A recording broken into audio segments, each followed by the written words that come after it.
वजीर-ए-आजम नरेंद्र मोदी हो या बीजेपी के दूसरे लीडर, एक है तो सेफ रहेंगे के नारे लगा रहे हैं। इसी के तनाजुर में कांग्रेस के सीनियर लीडर दिग्विजय सिंह ने बीजेपी को तंज का निशाना बनाते हुए कहा कि जो लोग मुल्क की मईशत पर आजादारी करना चाहते हैं, उनको सेफ रखने के लिए बीजेपी कोशिश कर रही है और ये नारा उनके लिए है। प्रधानमंत्री जी कह रहे हैं, एक रहो, सेफ रहो। राहुल गांधी जी ने बड़ी अच्छी बात कही है।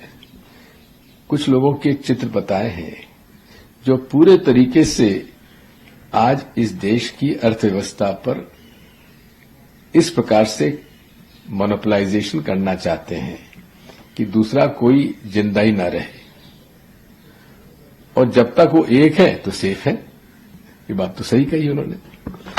जहां तक योगी जी का सवाल है, योगी जी को तो मैं समझता हूं कि इस मामले में कोई चर्चा नहीं करना चाहिए। जिस प्रकार का माननीय उच्चतम न्यायालय ने बुलडोजर संस्कृति खिलाफ फैसला दिया है, और कोई होता तो उसको तो वो तो इस्तीफा दे देता, क्योंकि वो तो बुलडोजर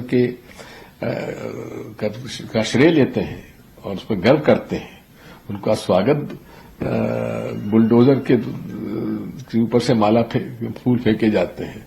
तो इसलिए उनके पूरे कार्यकाल की सबसे बड़ी जो एक हॉलमार्क रहा है और जिसका वो श्रेय लेते हैं कि उन्होंने बुलडोजर का भरपूर उपयोग किया।